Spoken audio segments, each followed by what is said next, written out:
Hi, Erik. We've seen pictures this week of Rasmus Højlund and Mason Mount in training. Will they be fit to start at Crystal Palace? It's very good news. They're back on the pitch. They're back in team training, and we have to decide whether they are fit enough to start. But I think it's very pleasing. They are back with the squad. We have so many games also in this block to cover. So very happy. Back involved. Do you think they will be involved in any capacity? Do you think that? We have to make the final call, and they did a couple of training. We have to see how they recover, and then tomorrow we will make a final call. The last time you went to Crystal Palace, Erik, it didn't end particularly well. It's not that long ago. What lessons do you think you as a management team and the players have learnt from that experience? Not in particular. We know what will come through us. We know it will be. It's always tough there. It's always aggressive there. But we know also the circumstances, and you can't compare this. And we didn't have a fit squad. We had even 1-2 players. They were maybe up to 20% to play, but we had to play them. And this time is totally different. We have now a fit squad. We have definitely 18 players who are capable to go into this good challenge for us. So it's not the kind of experience you keep at the back of your mind to think, no, that's never going to happen again to me? No, definitely not. And it was clear. It was a 4-0, totally deserved, but Saturday will be different. Erik, how much joy does it give you to see Marcus Rashford back as he's threatening self, full of confidence, trying to take on markers, and obviously getting the goals then as a reward?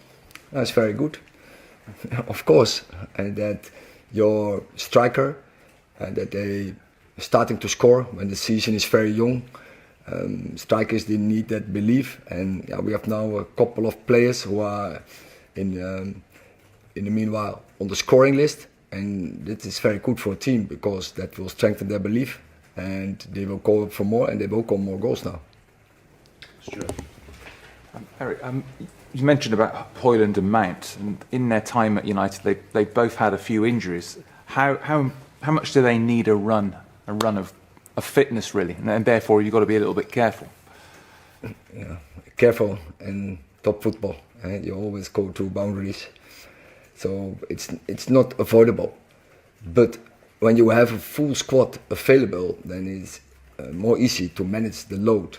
And when you are in circumstances like last season, then there is a need to play, and then also you have to overload them. So we hope we can integrate them in a very careful way. Since the game we were talking about at Crystal Palace in May, I just wonder how much progress do you feel has been made with the squad overall and the team? How different will this United be to the one that ran out at Selhurst Park in May?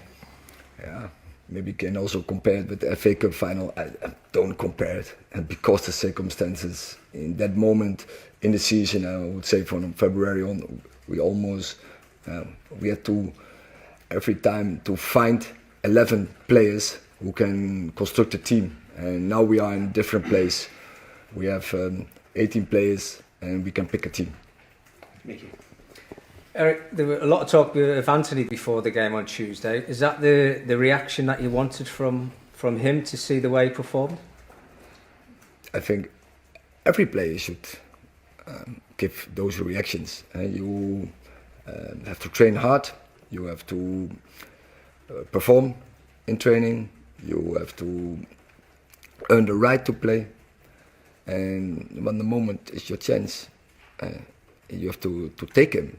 But the manager can only pick 11 players, and then can make 5 subs. So make sure you are under those 16 players for every game, and you do it by on a consistent base perform in training, and of course that's the most important. When the chance is there, you have to perform in a game, and you have to contribute to a winning team.